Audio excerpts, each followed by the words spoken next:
A man walks out of the back of a Boeing 727. Below him is darkness, rain, forest, river country. And strapped to him is a parachute and $200,000 in cash.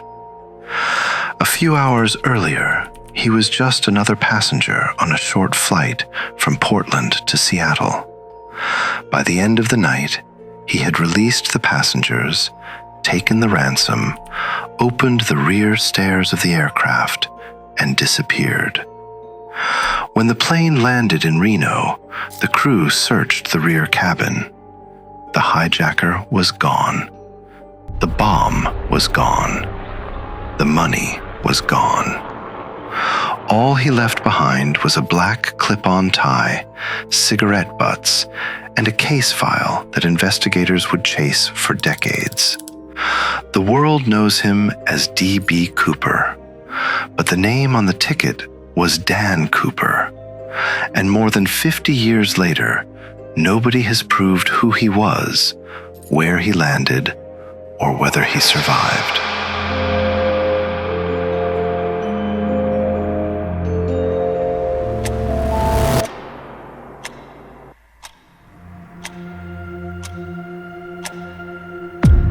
On the afternoon of November 24th, 1971, a man walked into Portland International Airport and bought a one-way ticket to Seattle. He paid in cash. The ticket cost around $20. The name he gave was Dan Cooper.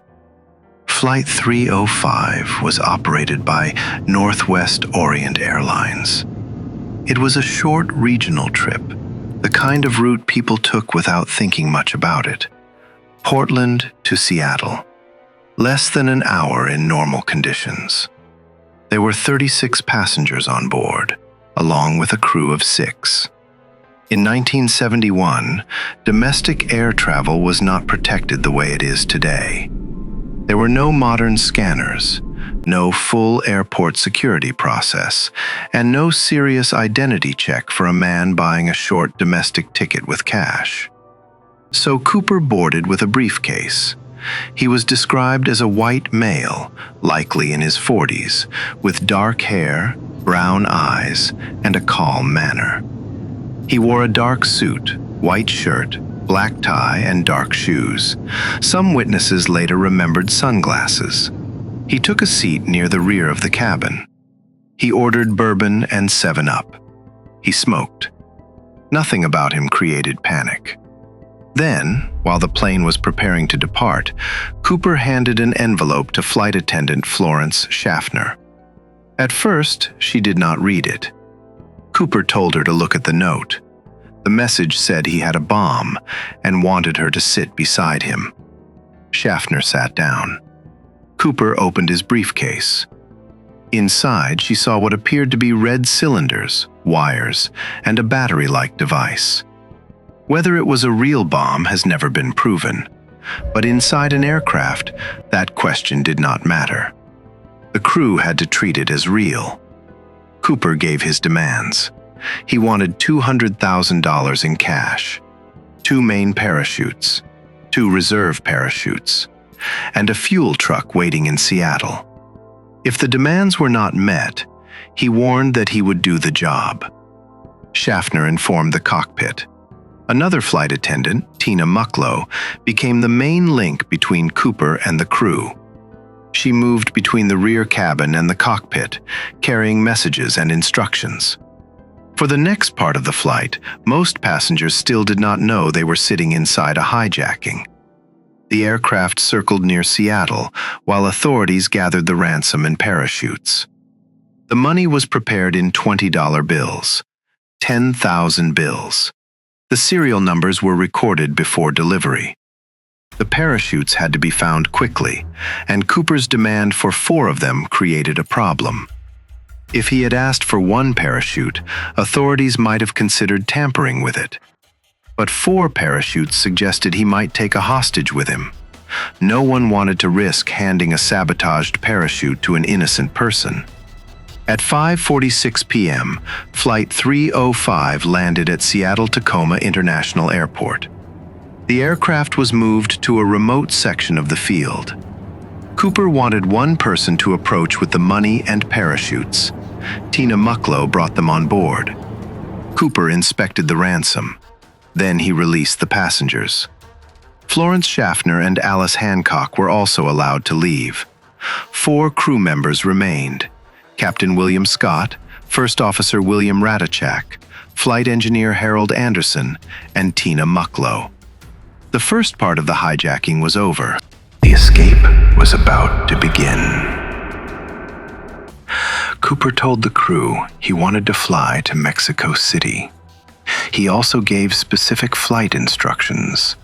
The plane had to stay below 10,000 feet.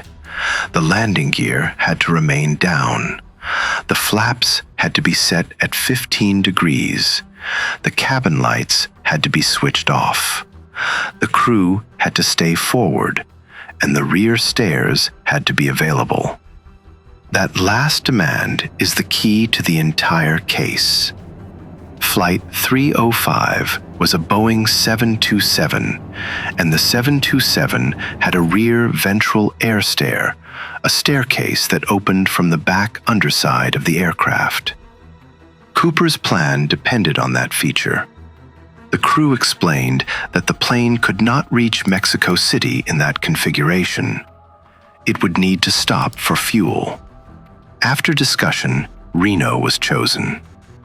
Cooper also wanted the rear stairs lowered before takeoff. The crew told him the aircraft could not safely depart that way. He accepted that the stairs would be closed during takeoff. He would open them himself in the air. After a long delay on the ground, Flight 305 took off again around 7:40 p.m. There were no passengers now, only the crew, Cooper, the money, and the parachutes. Less than a few minutes after takeoff, Cooper ordered Tina MacLeod to go to the cockpit. Before she left, she saw him standing in the aisle. He appeared to be tying something around his waist, likely securing the money bag with parachute cord. That was the last confirmed sighting of Dan Cooper. Around 8 to 8:05 p.m., the cockpit received an indication that the aft stairs had been activated. The crew contacted Cooper over the interphone and asked if he needed help. He refused. A few minutes later, the crew felt a sudden movement in the aircraft, an oscillation, a pressure change. Investigators would later treat this moment, around 8:11 to 8:13 p.m., as the most likely time Cooper jumped. Nobody saw him leave. Not the crew, not the pilots, not the aircraft following behind. But when Flight 305 landed in Reno shortly after 11 p.m., Cooper was no longer on board.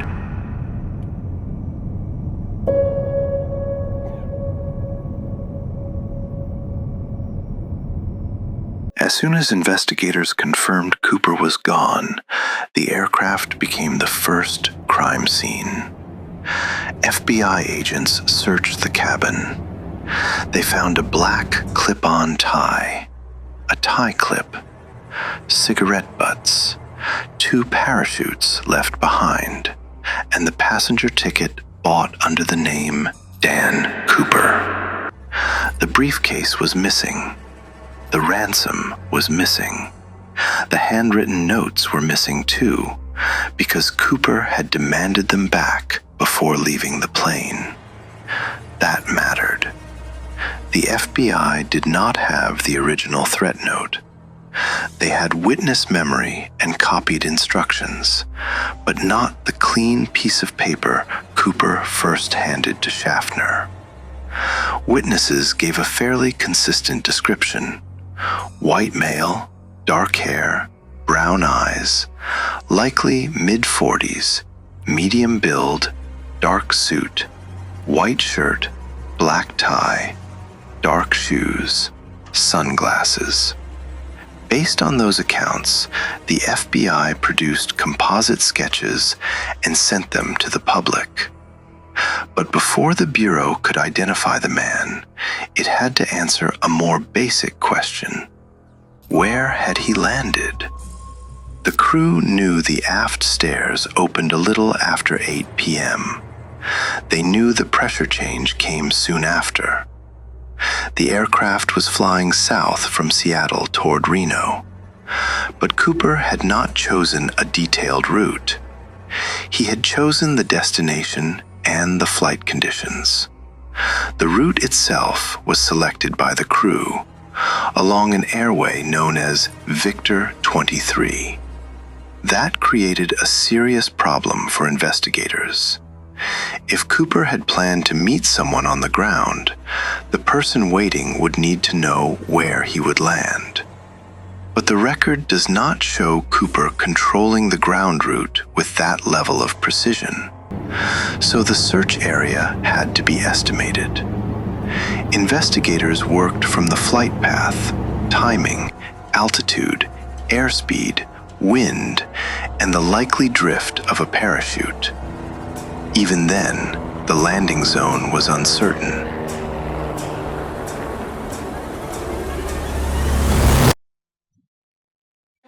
If Cooper opened the parachute immediately, the wind could carry him away from the flight path. If he waited, he could land closer to the estimated jump point. If the money bag separated, it could fall somewhere else. If he landed in trees or water, the evidence could vanish quickly. At first light, the search began. Helicopters went up. Aircraft searched from above. Ground teams moved through forest and farmland. The weather was poor. The terrain was difficult. The area was cold, wet, and heavily wooded in places. Searchers found no usable landing site. The search produced tips, debris, and theories, but nothing that could close the case. Then came the first public confusion. The hijacker had used the name Dan Cooper. But early in the investigation, police checked a local man whose name was close enough to cause a reporting error: D.B. Cooper. He was quickly ruled out. The timeline did not work, but the wrong name spread anyway. Dan Cooper became D.B. Cooper. The mistake was printed, repeated, and absorbed into the legend. The real alias stayed in the files. The wrong name stayed in public memory.